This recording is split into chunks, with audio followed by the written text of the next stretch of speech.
Hello everyone, I'm Cristina Caffarra. This episode of Escape Forward celebrates the highlights and my own personal takeaways from an extraordinary day, Rebuilding Europe's Sovereignty Conference, which we held in Brussels at the end of January. 500 people physically in the room, founders, funders, businesses, institutions, thousands online from 35 countries, a huge amount of energy, enthusiasm, and even pent-up emotion for Europe. I was trying to get to that into my opening, and that sentiment really stuck and resonated very strongly throughout the day. Wait for the end of this episode for the grand finale highlight that really had everyone pretty much cheering and almost stomping their feet. Let's hear it. Where I start is that we sat actually in this very room, in this very ballroom a year ago, almost to the day. And there was a sense of expectation and nervousness about what was going to unfold. It was 10 days after the inauguration of President Trump. We had a few Biden administration officials just being sacked. It was a moment of great uncertainty, and the title of the event was The Perfect Storm, Will Europe Make It? And boy, did the storm unleash. And it was a much more sudden, brutal, sharp, harder turn in the political economy that I think anyone was expecting. And then, of course, some of you and many of you may be coming back from Davos. This was last week, in which, again, we watched the US administration essentially administer a medicine to the sort of grinning European elites who weren't really pushing back very much at all. Mark Carney was the only one who did say something capturing the sort of the general mood. Then there was some extraordinarily inane statements from the European bureaucrats. Christine Lagarde said, "This is a wake-up call, and we need to do a SWOT analysis." Okay, thank you. So in all of this inanity, I think I would like today to sort of leave behind perhaps three main messages that matter a lot to me. The first one is we are a superpower. Europe is a superpower. And absolutely, I will not hear otherwise. Yes, they look down on us because we're somewhat behind in digital and AI, but no one looks down on our aerospace industry, on our biotech, on many of the other things that we do excellently. We have tremendous talent and capability, and I don't need to tell many in this room. The second message is that it is on us. On us, and by us, I mean the people, the builders, the entrepreneurs, the founders, the funders. We need to stop looking at the institutions as being the ones that somehow have to magic a roadmap, a plan, an industry. Regulators regulate. That's their job, and they're not going to build us an industry. And that's fine. So the job of building an industry is ours, and not necessarily the one of the institutions and the regulators. So get off our backside and do it. And the third message is indeed we have lots of builders. There are many in this room. There are many people from the Eurostar community, and we've managed to move things somewhat. The bi-European sort of sentiment, and in fact, shift in the rules is coming. We have Andy Klinger, who is certainly pushed the EU Inc. initiative, the 28th regime, and is succeeding. So he'll be speaking later today. So there is so much going on that we can make happen. So to me, this is really the message, an upbeat message. We're no longer in a world in which we're tremulously asking ourselves, will we make it? Of course we will, and of course we must. And with this, we moved to set the framing. The premise of the day was very much that Europe needs to focus aggressively on building across strategic sectors. You heard me say that, starting from tech, where we were pioneers. We have declined now to a digital colony, in infrastructure. And to set the scene, why do we care? about building our own tech stack. It's not just the kill switch, which is the kind of motivation you hear most about, the notion of security that we need to establish for Europe. It's much more, to me and to others, this sort of Draghi mission of closing the productivity gap with the US. We used to be proceeding at a similar pace. The US has accelerated their productivity growth. Europe is lagging behind. And to close that gap, we really need to accelerate growth and investment.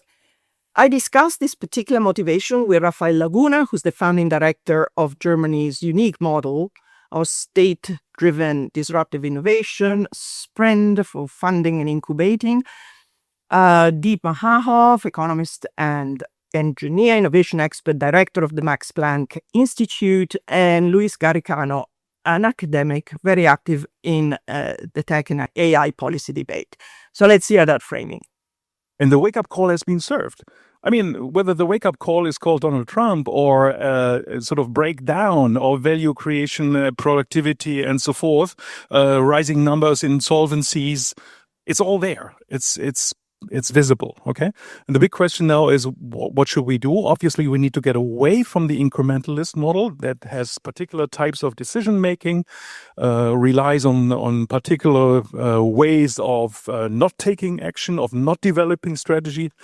You cannot do that incrementally. You have to break porcelain. You have to set up something new. You cannot run away from the conflict with the established player because they will defend their turf. As Cristina said, the game is not just geopolitics, it's about value capture. What do you need for value capture? You basically need to be able to avoid holdup. If you're going to rely on other people's clouds and if you're going to rely on other people's models, you have to be able to make sure that they're not able to hold you up. And Trump is giving us a year-long lesson in holdup. Look at the agency model that Rafael represents here. We started working on that in 2016. It took an awfully long time to get it done because the ministry saw it as rivalry. Rightly so, because they can do things much faster.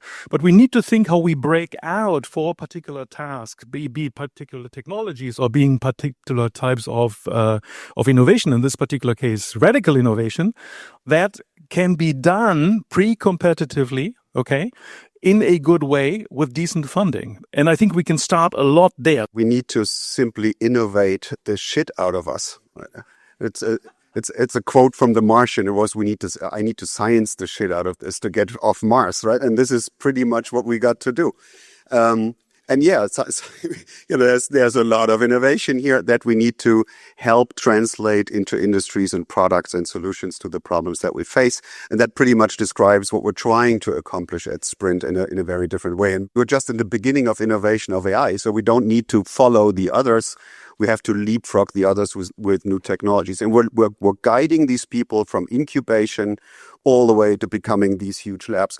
We're building AI gigafactories with NVIDIA hardware? Well, yeah, right now, probably, but we should really shoot for creating new hardware that we can put into the gigacenters that takes NVIDIA out of the equation. If you connect all these, it becomes a strategy, right? Yes. And you're using every euro multiple times. So this is what we're trying to do. We're 100 people, 300 million budget this year, roughly.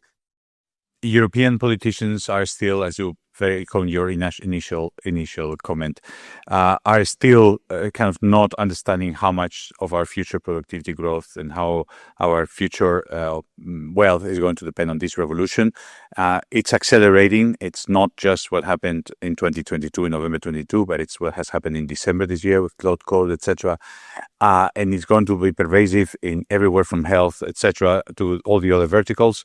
And this is a chance to give our entire manufacturing and health, etc. industry to use it in our advantage and to give them a productivity boost by focusing on those verticals rather than trying to go everywhere.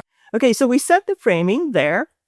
What were the key lessons from the wide-ranging discussions of the day? A first takeaway for me is perhaps not surprising. Our institutions still struggle mightily with the enormity of the task that is facing Europe. It's pretty much hard to turn a massive transatlantic around in the face of changes in the global order, in the geopolitical environment, which are so sudden and so dramatic. In tech and defense, we had resounding calls to arms from the lawmakers in parliament, or Aura Sala and Bert Grotius MEPs. We had positivity coming across from the political arm, Dragos Tudorache, who is lead policy advisor to EVP Séjourné, and as known is pushing the Industrial Accelerator Act and the Buy European whole initiative. But also kudos to Thibaut Kleiner, you will see from him in a moment, from the Commission for trying to give an assertive message on European assets. Let's hear it. We need to enable our own companies to scale and be brutal. Because when you are looking at what Trump is doing right now, he's not respecting us if we are just bowing to him, right? He wants to make good deals. So let's make our companies enable this. We team up with the Commission, Public Procurement Directive. Let's make that as a regulation. Why?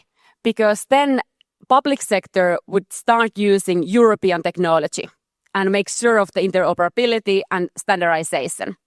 It helps enormously if German government, Irish government, Finnish government would stop using Microsoft. So in public sector, let's start choosing European technology as much as it is possible. And then we enable this so that we would have a package deal on cyber security, cloud and software. So it's easier for private sector then also choose these kind of package models that we would create with the public sector. We should buy all those strategic enablers and strategic weapon systems that the US currently provides for ourselves now. Not to distance the US from us, but to keep them closer. They want to have more maneuver space in Asia and in the Indo-Pacific. Fine. We'll take care of our own more. It's with less America, not without America. And this is the lesson that we should draw. And to be honest, I see too little urgency. I feel a little bit of panic. And I miss the urgency, the panic in Brussels. I want to see more panic. The best way to kill European defense is to think everything through, have all think tanks write reports about it, because you'll be talking about Eurobonds, about EU armies. You'll have a fight. The best way to kill it is to think it through. Start.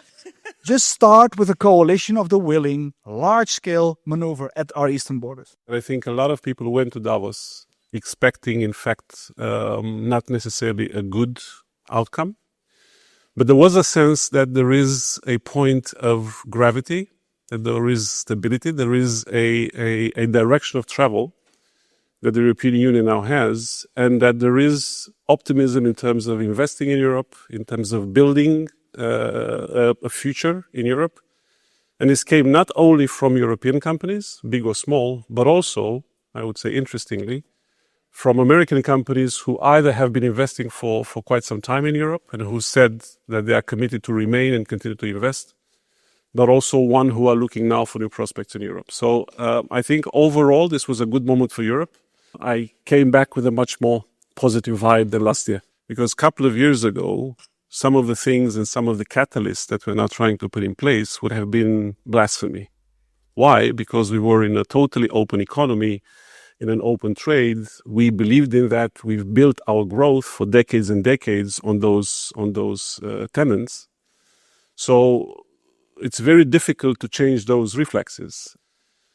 But now, in the current context, we have to step in much more than we did before. Again, something that was not part of the agenda until recently, but the component of protecting, not only facilitating, not only accelerating, not only giving quicker permits, not only giving them quicker access, not only creating new conditions for capital to move around, but also to protect them actively through active measures from behaviors that are affecting their bottom line. Whether they are rewriting of trade rules, whether they are export restrictions imposed by other jurisdictions. So all of these external drivers, which are fundamentally eroding our industrial base and the capacity for our actors to actually play out in this new economic reality, that demands that, again, we take different kind of measures than we would have taken years ago. Yeah. And this is what we're seeing now. I think it's up to us to prove to the world that actually we have a lot of strength in Europe, not only in terms of industry and in terms of talent, but also in terms of organizing ourselves to make a difference and bring competitiveness at the forefront. So indeed, this tech sovereignty package is about several elements. The first one will be on the CHIPS Act 2. So we want actually to improve, what is already happening with CHIPS Act 1. We are already changing the course and reverting what was happening in terms of microprocessors. This is the heart really of sovereignty in terms of hardware. A second big element will be on the Cloud and AI Development Act. I will not repeat what is in the Draghi report and other analysis. Basically, we import 260 billion euros every year from the United States in this area. We are depending for 80% of the market on non-European companies. Certainly, public procurement will be an essential element. It can be a core demand for European providers. There is a momentum right now. So up to us to seize it, and up to us also to work together between the public sector and the private sector to accelerate. And I think here member states have a key role to play. We have to prove that European technology is just as good. And actually, it is. It is. So we heard the political arm, Aura Sala and Bartorozius and indeed drivers being there with urgency. But there was also a note of caution from the Commission's own tech decision maker and from large European enterprises, which exposed to some extent the elephant in the room, that while the sovereignty narrative is there and is strongly heard, in practice, the mindset that things need to be safe and secure is still pervasive, and the demand side is not so hot to trot yet. So we had Philippe Van Damme, the Deputy Director General of Digit, the unit in the Commission that procures technical services, digital tech IT for the entire Commission. He was clear that in making procurement decisions for the Commission, the hyperscalers are hard to replace because of CIO mindset, reducing risk and maximizing efficiency, which is still pervasive and persists. And it was echoed by Tim Hoffman, lead Sovereign Cloud and AI for Mercedes-Benz. Kudos, in fact, to both of them for coming to the conference to say it like it is, an important message that we need to hear. Inherently, any CIO has to balance, on the one hand, risk and cost with delivering the services that are required. So this is a question that is not about ideology. It's a question about risk and cost and about procurement, because people need to buy the stuff. And from that perspective, you see that digital sovereignty also in the Commission, it's not a black and white issue, because risks are very different. And I'm giving you two extreme examples. The official journal, the official journal, that is basically what publishes the law. Do we care about sovereignty? I would say very much, because if you need American companies to make European law, maybe we have an issue. We also have a system to order the water and the coffee for meetings. Do I care about sovereignty for that application? Couldn't care less. It's a very different. Now, our starting point in the Commission is not very different from any other company in Europe, because we have a large proprietary non-European stack. We need stuff to function together. And yes, the strong point from Microsoft is that it all fits seamlessly together. So if small companies come to me with a brilliant product, that's great. But what do I do with that? It has to fit within an ecosystem. So I want to see companies work together, partner up to deliver end-to-end solutions, because that is what CIOs expect. Now, that's my message here. We can do things even in the current legislative framework by turning sovereignty into a quality linked to the risks that we want to address as a CIO. What motivates Mercedes to look in the field of sovereignty? You all know we are under pressure from a lot of sides. So if it is the exposure to US Cloud Act, that's not a theoretical thing at all. You can look it up publicly in the internet, how many cases. there are, how much data is transferred to the US. We have the situation that we have tariffs and taxes in place, which bother us a lot. We have the situation that we have tech restrictions. If it is chips in manufacturing missing, so the availability, if it is the quality of chips we get from the world, which we can put to our cars, that is really putting pressure on us. And we reacted and created a first response plan. We analyzed all of our workloads. You can imagine maybe not 140 years of IT solutions, but more like 30, 40 years of IT solutions. We have a big heritage, but we analyzed our whole workload. And we analyzed it for data sensitivity. We analyzed it for exposure to US Cloud Act. We analyzed it also for operational fit to European sovereignty. And then I'm coming to the point. We had this nice analogy of Microsoft. You have a cup of spaghetti, right? You grab into it and you have the whole bunch. How does it feel to work with European sovereign solutions? It's like a cup of rice, uncooked rice. You grab in, you pull it out, and you have nothing in your hand. That's what we experience as enterprise company with European sovereign solutions. And it doesn't mean that these solutions are bad. We have really great technology, even AWS, GCP, Azure, they all use it. They integrate it into their services, put something on top, and especially put the glue to it. And the glue is the magic for the enterprise companies. We have more than 8,000 applications after several years of tremendous efforts in standardizing, harmonizing, reducing application landscape. We can't afford to put all the glue inside on our own. That needs to be the vertical integration of the solution, which need to be there for us to use. And that's a huge challenge. And maybe one second point, which is scalability. I'm talking for Mercedes, and we are committed to continue with our international partners, also Microsoft, AWS, because also we don't compromise on user experience. We can't deliver live traffic services. You might know it if you have driven a Mercedes-Benz. A car in front, like 100, 200 meters in front on the highway, is heavily braking. You directly get the prompt to the car. Be careful, someone is braking in front. We can't do this in Texas with European sovereign solutions. So we need a global setup. And that's what I did not hear today. We were looking more from the governmental perspective, public sector perspective on it. But as a global enterprise, I need solutions which work globally. We as Mercedes-Benz, we are ready to also go a step. And we know that also demand needs to be created.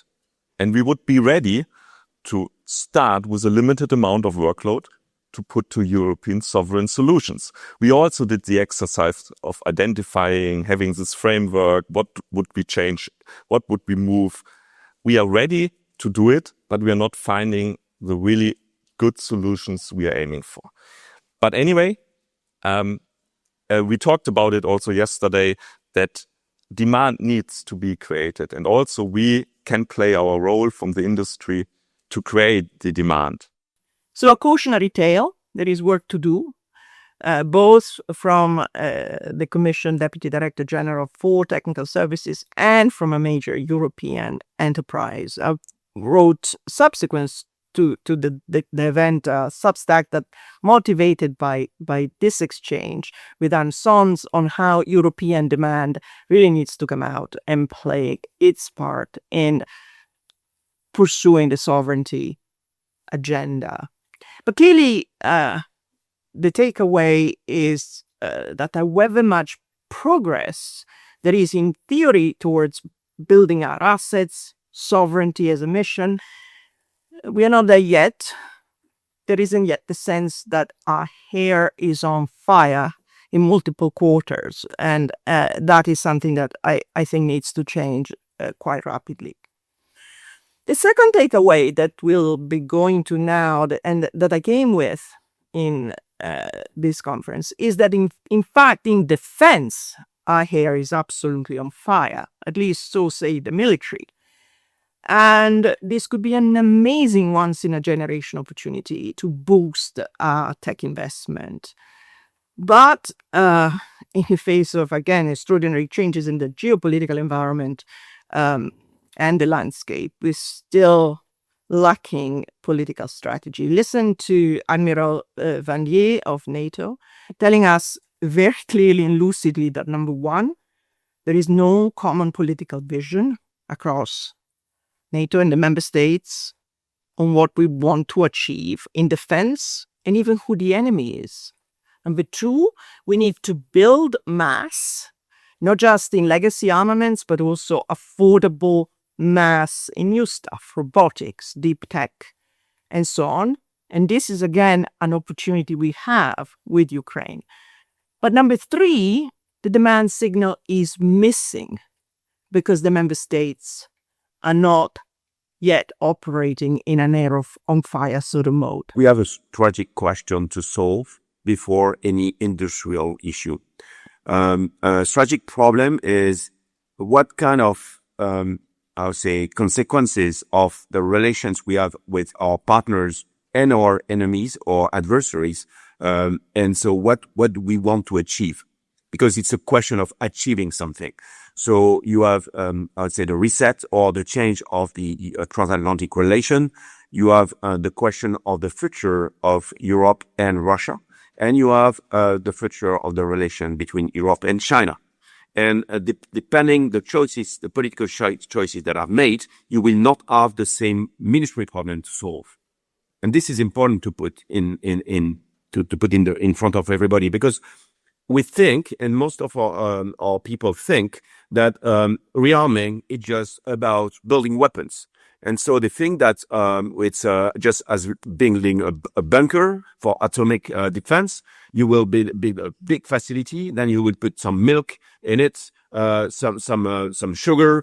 You will have the Netflix connection, and then you can go fishing. It's not about building a huge stockpile. It's about addressing a strategic question. And so it's where we are we are in a difficult moment, because the military tool we built after the Cold War was one to address limited crisis. So today we need to invent something else. And so the challenge for the West, and it's the same for the US, it's to build the affordable mass. What is cheap enough, good enough, and that will be able to make the thing, to address the threats. That drives me to, in fact, a mix. In fact, we need to think the rearmament as a mix of ramping up the legacy. So for sure, we need some ships, we need some aircraft, we need some tanks, and all the, I would say, the World War II-like stuff we see in Ukraine. But we also need the new things that will give us room of maneuver. And that exists. So the question now is that the demand signal from the government exists, because today it's very limited. So it's about robotics. It's about large-scale drones in all domains. It's about the use of commercial IT that exists, and which is very difficult to implement in the military because of old-fashioned security rules regarding IT. If the defense budgets of the EU members do not create the demand signal on these new technologies, then they just die. So today we have something which is a little bit tricky, in that all the people that are inventing tools for Europeans, they achieve, in fact, the best of them go to Ukraine, and they achieve to sell something to Ukraine, because there is a massive demand there. But so on the European side, on the European armies, the demand signal is extremely poor. It's less than 1% of the budget. I say very, very low. And so you are, if you are the CEO of a startup, you don't know who to sell to in Europe. And so it's where there is a need for political guidance. That means the increase of budgets need to take in account this new technology and create the demand signal, because it's not a market. It's a state-owned, I would say, budget. And so if the governments do not say, create the demand signal and allocate some money to the new, then that will never work. And so my fear is that if we do not do that, then we will wait. We will just do the legacy rearmament, a very slow one. We will have more tanks, more ships, more aircraft, and so I say more of the same. And the day we will trigger a huge crisis, we will have to buy these new things outside of Europe. But I'm not very optimistic on time. I think the consciousness of the urgency is not there. Some, I would not say most, but some, and some is a lot. In fact, some countries, in fact, don't believe we are in a difficult position. And so they are still sneaking with, yes, but 2% is still okay. We are not in a hurry. And so we don't need to be serious. I personally think as a military person that we are in a hurry. I think the new commodity is time. And so it's probably the one we lack the more. So amen to that. We heard Admiral Vandier, very clear, followed by Guillaume Delabrosse from the Commission's DG Defis, who spoke clearly and well to tell how the Commission is in fact feeling the heat, accelerating various initiatives, safe to spray a lot of money on the defense budgets in the member states, agility, flagship programs, and so on. All sounded very good. But procurement is at member state level. And that is where the urgency needs to be felt and where the coordination needs to be a lot better. And where the Admiral is really saying we have an opportunity that we are squandering. The third message I came away with is that the uncertainty on what we should do is even greater when it comes to our approach to China, which is literally eating our lunch when it comes to our own main strength, manufacturing and machinery. We had DG Trade, Joanna Sikowska, who gave a sense that the Commission at present is frankly very unclear about what to do with China. We started with a masterful summary of the predicament of Europe by Sander Tordoir. Chinese export up 40% over the last 4 years, imports basically flat. Europe is the one losing out. Germany in particular is weak given the composition of its imports, and which is very similar to China's stack. And the interplay then with Trump, because Europe basically relied on the American market to offset some of the losses that it was incurring in China, and now this is no more. And then there is the many choke points that China has when it comes to the global economy. So what can Europe do? In theory, there could be two choices. They were debated on the panel. A reset, a more cooperative line with some accommodation, perhaps trying to get some technology transfers, joint ventures in a traditional protectionist route with more aggressive trade tariff, trade barriers, and by European content routes. As it stands, I think it was very hard to read which way the Commission, the European Union, will go. European policymakers are more aware today of the threat that China poses, but we essentially heard a super cautious message from the Commission, from Joanna, and also a fiery message from Joanka Ortel, kicking the backside of Germany in particular and telling it like it is. What we have to face is the trajectory that has been set and will not change. China model of state-led economy, which is driven by overcapacity and dominance by tech, will not change. We have to live with it. So expecting that by our asks China will change the trajectory, that will not happen. Secondly, China is not particularly keen to address our concerns, whether these are daily concerns or longer-term ones, and China is very much focused on transactions making. Now we have to ask ourselves a question: where is the transaction we can make? So what is our leverage? What is our strength? China is pretty much emboldened by the recent success, not least politically, and the upper hand it feels it has over the US. and not too much concerned about its internal weaknesses that are not of the nature that would make them change or act now. So there is ample time for us, if we do not act, to actually mess things even worse. So this is the reality we have to look at and tackle. This is a realization that going forward, our policy towards China has to be much more anticipatory, much more comprehensive. We have to act much more firmly on the global understanding of the problem rather than acting on case by case. So what are the priorities and what is it that we should be doing? We have to anticipate much better. We cannot just react. We cannot just deploy 10 more TDI cases, or we cannot go to WTO. I mean, we can, of course we can, with yet another WTO challenge. We have to understand where risks are coming from and think what is the broad range of mitigating measures, from regulatory to financial to enforcement. We are indeed worried and concerned what the reaction will be, if at all we go ahead with a measure that we can go ahead as 27. And there are costs because China retaliates automatically. But we have to understand that retaliation is here to stay.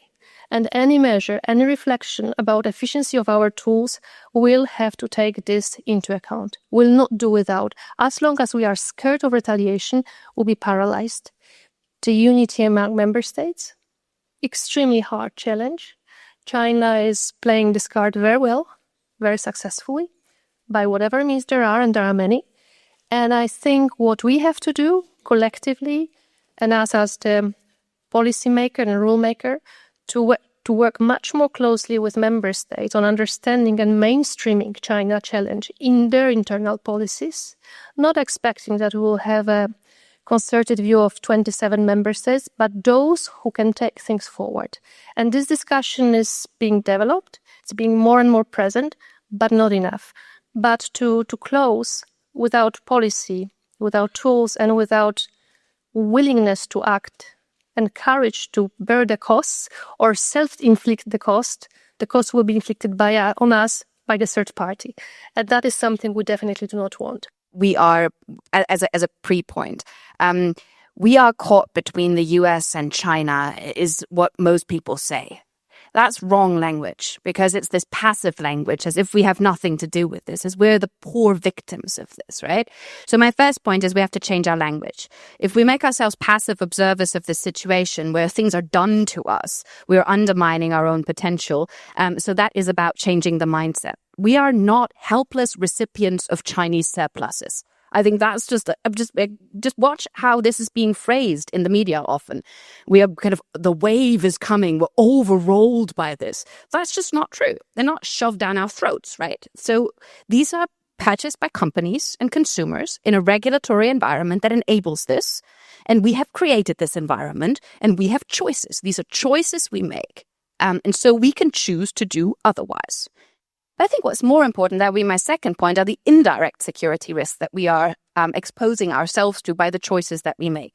The loss of the industrial base, price dependence, the loss of know-how, heightened dependencies, the lack of choices that we will have in times of crisis, the more dependent we are. The issue linkage that is constantly happening now from all sides on this, and the loss of regulatory sway.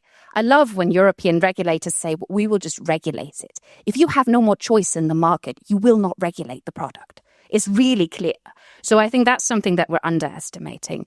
These indirect challenges are much harder to mitigate. They're much harder to communicate about, and they are more likely to happen, and thus more likely, much more consequential. And that leads immediately to my third point I would like to sort of start off with. Chinese investment in Europe and the idea of technology transfer will not save us. It can even make things worse, because necessary steps of sort of recreating industrial power are inhibited or made harder because of the dangling lure of Chinese investment. The Chinese leadership, and I've been working on China for almost 20 years of my life, the Chinese leadership is super clear, you just have to read it, about they do not want to do technology transfer. That's not the point, because that would actually make their position weaker, and they have no interest in doing so. I know the enthusiasm about the Carney speech was large, but quite frankly, as a European, if you invoke Václav Havel 4 days after you've signed a strategic partnership agreement with the Chinese Communist Party, I'd take you a lot less seriously. So I think we have to be really careful about what that means. And then my final point on Berlin. I think Berlin doesn't know it yet, but this is all dependent on Berlin. Without Berlin changing, none of this will happen. And I say that as a German, and I'm constantly aware of the responsibility that falls on us, because Brussels can fight all they want, and I think they're on a good track on a number of these files. But without Berlin's support, this will all fall short, and none of this will happen. We see good signs coming from the new administration, not so new anymore now, almost a year as well. But they are still kind of wavering. They're going in two directions. It's unclear where things are going. They're not on a terrible trajectory. Some decisions are good, some decisions are worse. You used to have a very strong alliance between the machinery tool makers, the machine makers, the kind of suppliers, and the OEMs. And that is fracturing across the board. And that is confusing the German political system, because you're being lobbied from players that you thought were on one side from different angles. And this is why this is, what used to be a good guiding principle, if it was good for Volkswagen, was good for the rest of the supply chain as well. That is no longer true as well. So we're seeing a massive change of the political economy of Germany, that a government that is constantly having to deal with Greenland, with Venezuela, with whatever happens in the world, just doesn't have the attention span at the moment to fully address. Then you have Merz, who actually is a lot further along. But this is a problem, that we don't have a consistency here. Merz will visit China end of February. This is where we will see maybe where his personal direction of travel is going. But I can tell you, with 5 tricky elections next year on the local level in Germany ahead, he doesn't have an easy time. And I can just end on saying, in this room, we can all hope that Friedrich Merz finds his inner Adenauer or his inner Kohl and becomes a great European. Because if he doesn't, we're all screwed.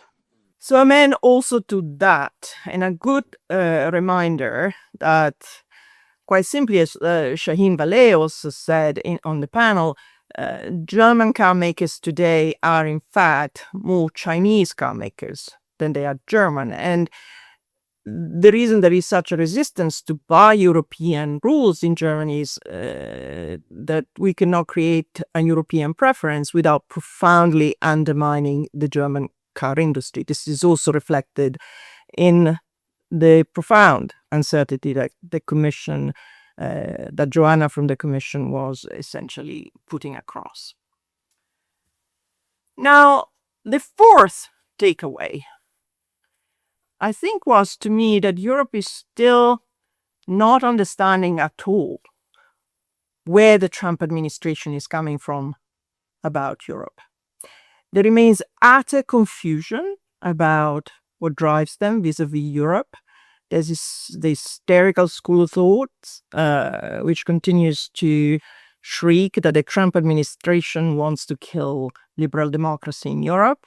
Again, Julius Krein, like last year of American Affairs, is masterful at explaining a completely different narrative. One, that the administration is focused much more on Asia, the Middle East, and perhaps Africa than it is on Europe.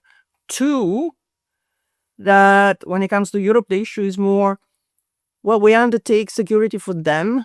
Why can't they do it themselves? And what are we getting in return? And three, a sentiment these guys jump up consistently on a moral high horse of culture wars and self-righteousness instead of being pragmatic and coming up with worthwhile deals that we would both benefit from. And finally, this sovereignty stuff actually is an example of something we as Americans could somehow get behind if you put it to us that there are opportunities for us to do business too. So let's hear it from Julius. The U.S. is much weaker today vis-a-vis China and others than it was in 1993 or whatever. We offshored much of our manufacturing, and it's certainly the case China dominates a lot of kind of the core manufacturing component stuff. The argument was, well, that's okay because the U.S. will still dominate, high technology industries and things like that. Well, China is a competitor and in some areas probably ahead. What actually happened there? What is that? In the most simplistic view, it's, the U.S. did everything right and we were simply taken advantage of by these, terrible foreign actors. And so we'll just put a bunch of tariffs on them and problem solved. The other view is, this is all much more complicated. The U.S., in fact, encouraged a lot of these developments. There were at least certain factions, certain elements that benefited from them tremendously. Maybe they were not malevolent, maybe just delusional, et cetera, et cetera. But if that's your view, then the solutions are actually much more complicated, and you can't simply just punish the foreign actors or whatever. And you're looking at a much longer term project of rebuilding industry, changing financial incentives, rebuilding state capacity, things like that. With respect to Europe in particular, which again, frankly, it doesn't play very large in this, it's certainly the U.S. is paying much more attention to Asia, to its own hemisphere, to the Middle East, even to Africa to some degree with critical minerals and things like that. But I think the view on Europe has basically been we underwrite their security, and what do we really get out of this? The continent is much weaker. They can't even deal with Ukraine by themselves. And not only do they not deal with it, they actually cause problems and prevent us from reaching a settlement, so on and so forth. So that's essentially the grievance. The agenda, I think, is, there's not a single agenda.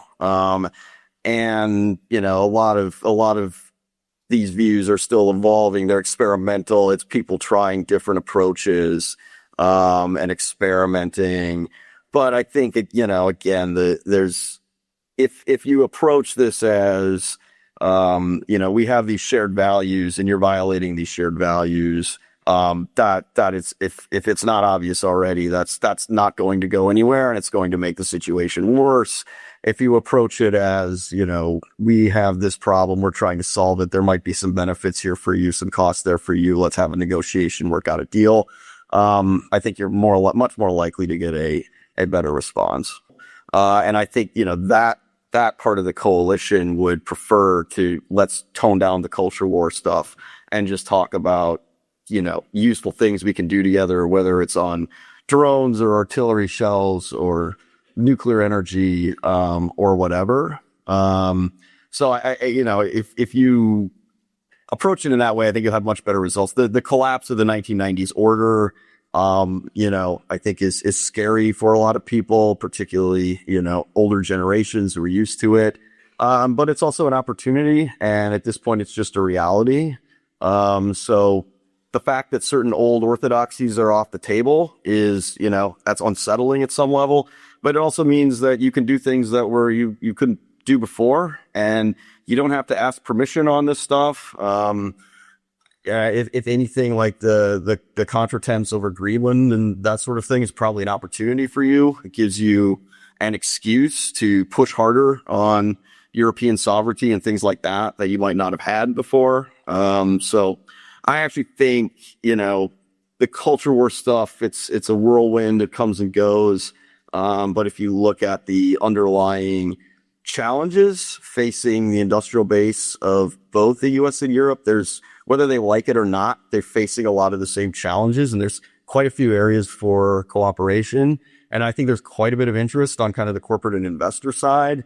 And the government side will, that will trump a lot of the culture war stuff if you decide to go down that route. When Europe comes to this for this very moralistic discussion of it, and it's like, well, I mean, look at how the Irish tax havens and stuff like that operate. Like, don't lecture me about your higher morality. It's a bit of a joke. But if you approach it, I mean, if you're really serious about digital sovereignty, first of all, that's a lot of money. It's a huge investment. And if you're really serious about sovereignty in general, you have not only that, you have the defense side, you have energy. These are trillions of dollars. The U.S. is embarking on its own kind of industrial base agenda. And in addition to the AI stuff, they're all kind of merging together, but that's a huge investment, involves energy too. Europe would have to be even bigger than that. So there would be lots of lots of opportunity to go around. So there you go. A clear message that we don't seem to be able to hear yet in Europe. We are so wedded to the principles which do not really, to my mind, take us very far. We cannot abandon a principle, yes, but a principle in itself is not doing very much for us. It's not a hill to die on. And indeed, Julius was followed by a spirited discussion with a group of true friends, the heads of antitrust agencies. I have a lot of affection and respect for them. Of course, Andreas Mundt, Benoit Cœuré, Martin Snoop, and then Uri Schwartz. And I understand what they're doing. And regulation and antitrust, of course, are economic policy instruments in the mix. So it is important to recognize their role. The discussion was lively. I think the main takeaway, to me at least, is the acknowledgement also by the antitrust chiefs. The build for Europe is the key. There's little antitrust can do, they said, to contribute to a build agenda. However, deregulation is important. A regulation of digital platforms has perhaps been oversold. This is a word that Martin Snoop used, and indeed it was picked up not just by me, but by MLEX, reporting on the panel. But there were also, dare I say, a couple of thoughts from me at the end, acting this time not just as a chair, but as a panelist. This has been my own specialist subject for so long, and I have views. I'm pretty sure regulation will not bring Europe a huge digital economy. Point one. We need to do something about that. I just heard the CEO of a very large DAX company in Germany say, we move our R&D on AI to Seattle and some other countries, because if we do it in Europe, we have to have a lawyer sitting next to every AI developer. That cannot be. This is not the way forward. So to reduce bureaucracy, by the way, not only for the digital economy, also for the traditional economy, is the very first thing to do. And that is something that mostly needs to be done by Europe. I think that is very important. Yes, perhaps politicians and maybe also the regulators oversold the DMA and the other acts, and that there was a quick fix to solve the problem that we're facing. You need, and the people who are in business know that, you need a bit of overselling in order to get things done. If we all portray a realistic point of view, nothing will happen. So, yes, we are now in the realistic phase. The realistic phase is that it takes time for the DMA to do its work. To that, I'm a big fan of the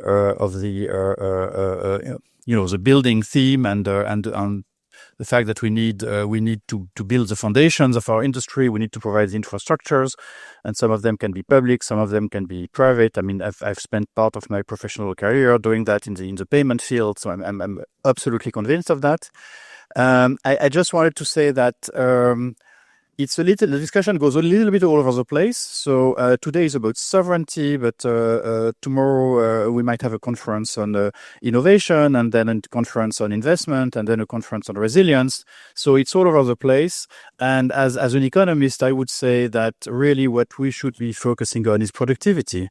And that's, by the way, where the Draghi report started, by highlighting the productivity gap between the US and Europe. And also because productivity is about expanding Europe's GDP, Europe's wealth, and providing our citizens with better incomes and better lives. Finally, Cristina, I would like to push back a little bit with something that has been a theme in the discussion today, and particularly in your armchair discussion some minutes ago, which is, Europe we just have to forget about all these rules and just, the rule of law. All that is old style and boring, and now we just have to engage in a transactional discussion with the US. I think that doesn't work. I think if you want to succeed in a negotiation, you want to know where you want to go, and you want to know what your values are. If you start a discussion by reneging on your values, you're not going to go anywhere. The even the DSA, I'm not a big fan of the DSA, so don't mistake me on that. But the DSA is there for a reason. It's there to protect free speech and democracy in Europe. And that's part of our core values. I mean, GDPR is here to protect the privacy of our citizens. There are many ways it could be improved, but it is there for a reason, and that has to do with our values. If we start a discussion with partners which are not benevolent, such as the US or China, if we start that discussion by reneging on our values, we're not going to get anywhere. For us to meet in this room and tell again to one another, Europe is a great place and we have values. But there's another world out there. They're out there. They don't see it like we do. And we need to consider various points of view. So the point of view that Julius puts is, okay, this DMA stuff doesn't seem to do very much. I know it's early days, but let's kind of count the cases, okay? There's something feeble on Google that is kind of trundling along and not going anywhere. There's something feeble on Apple. Newsflash, they're settling all their cases. There's nothing going. There's something small on Meta. Nothing new is being opened. So I cannot sit here and hold my breath and say, my God, the DMA is going to be in 10 years a game changer. No, it isn't. So realistically, when you think I have you don't want to give up your values, but when you have a hill you're going to die on, it better be a hill that matters and not a hill that doesn't do very much, which is my perception of the DMA. Now, Julius is saying, look, you got this stuff that is being pushed back, that the platforms actually are weaponizing the Trump administration again. You could have another way of going. You could stand on your horse and say, this is our value, this is our law, and we will enforce it. Or you can say, well, how about we just do something like this in exchange for something else? Now, final point from me. While I do support, of course, the goals and the perspective of competition, we have also got to accept that the kind of entire structure of this tool is not designed to move things fast and in a big way. Small incremental steps, okay? And this is something I'm not saying.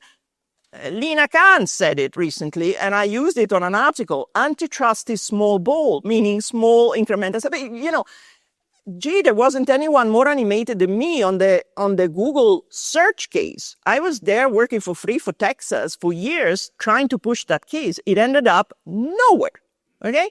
Nowhere, even in the United States. In Europe, nowhere. So we completely failed to do anything to put a dent on Google. Google are over there. And so we can all say enforcement is important, but we didn't get to hold back. So in that world, I question, I believe in all of this, and I think it needs to continue. But how do we fail to see that this is something that it isn't achieving an awful lot, a bit? We need to build big time, brutally. And, maybe there is a way in which you can say maybe this experiment didn't work very much. Let's get something else out of it. Okay, so what I've left for last is the real big takeaway of the day, the celebration moment of the day.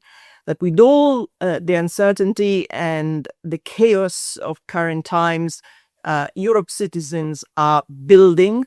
We are building a tech stack. Founders, funders are going long on Europe. This was the happy story of the day, which animated the room with amazing energy, positivity. Let's hear it from the speakers. We had Andreas Klinger, who animated and pushed the EU Inc., the 28th regime that is likely to make a big change to the future of startups in Europe. Nick Delaforge, who is European VC at Planet A, has been Gatsbull, a tech founder who said we need to win the war in Ukraine, has gone in that direction with investment in defense tech. And finally, again, Rafael Laguna, the magician of Sprint. Let's hear it from them. I genuinely think we have a fuck ton of problems in Europe. Number one, we are idiots. And we act like idiots. And I think we're the only region in the world that invests all of their money in another economy. and then complains that their own economy doesn't grow. We're the only region in the world that sends all of their core assets to Asia, sells them for cheap, or outsources to the local supplier network there, and then is confused that we don't have core frontier technology in a time where manufacturing outsourcing of frontier tech equals know-how outsourcing. I think we're the only region in the world that does this as effectively. The number one thing we need to do in Europe, and I'm not saying federalize or anything like this, I think use continental scale. We need pan-European solutions because all of this, what our founders face here, the people who are trying to create the next generation of innovation, is a pan-European problem. And we cannot fix this on Slovenian level, Dutch level, or whatever level, not even German level. This has to be fixed on European level. That's the only level you can fix this.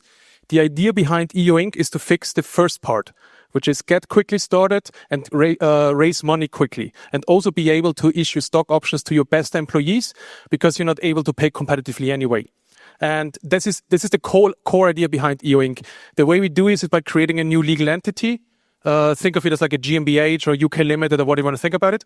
And this entity needs to be available all across Europe and available to anybody. Because as an investor, I cannot tell you how the next generational defining startup will look like. I don't know, and it's my job to know. I don't expect Brussels to know how it looks like. And also, quite frankly, I don't care if somebody wants to build an innovative company or an ice cream shop company. And I hear a lot of people in this room as well of all the things that somebody should be doing. I genuinely think we are the generation who fixes Europe, or we have 10 years, 20 years, and we're screwed. So I don't think of myself as an optimist. I think of myself as a determinist who is determined to do certain things to improve the region. And I genuinely think we have to be the people who do this. Bias to action is an underdeveloped resource in Europe, and we need to fix that. There is two hearts in my chest, as Goethe would say. A part that is extremely bearish about Europe when I think about how lethargic part of it is, and the other part that is extremely bullish. And I love my job because my job is very simple in the sense that I can start on a green canvas. So can you. So we can back ideas where there is currently not that much in place already, and that can be an incredible place. And so when we think about Europe and what we're extremely excited about, then robotics is one of the things that comes to mind. Absolutely, I'm willing to hear any argument that anyone can make about the electric stack being lost to China, meaning embedded compute power, electronics, electrical engines, and storage. This is surely not the case when it comes to the software layer.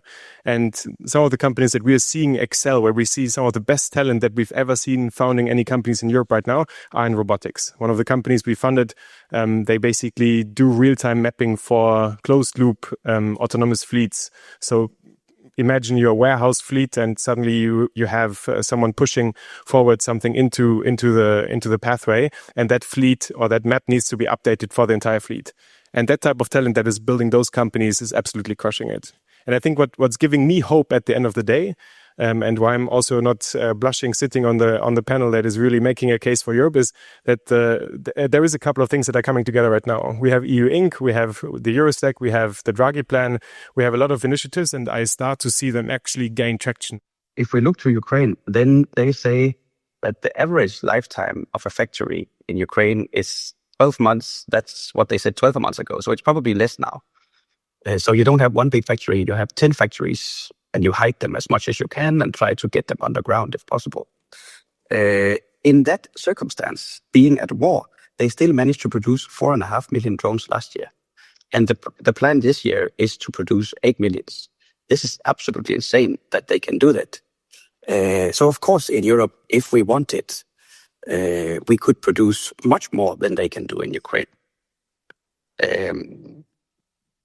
So another thing we see in Ukraine is also, even when they are in war, the military is actually having some challenges of catching up with the speed.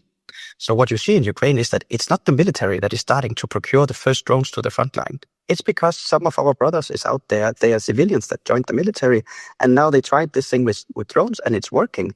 So they call some people back home in Kyiv and say, we need some more drones. And then you have civilian organizations stepping up, making a huge impact. So the first drones in Ukraine and so much of the new innovations have been led by civilian defense organizations in Ukraine. That has been going on for some years now. So now they have gotten a recognition and have a good collaboration with the military. With Sprint, our governance is innovation managers decide who gets the money full stop. If it's more than 10 million, our board will check whether we've been working properly, but not whether they think we should fund this project. That's what we decide. So we can put in a lot of money and decide it very short term in our board, and that's the way to get time to money down. Next KPI is how many private co-funding do we get from venture, from corporate venture, from industry, because we need all these players for a reality check eventually. We de-risk until it becomes interesting for the private sector. And I'm very surprised what risk appetite we're seeing, like Marvel Fusion, you all know that, right? They're pretty, I mean, this will take another 10, 15 years before they have a product out in the market. Of course, on their way, they're developing a lot of interesting technology.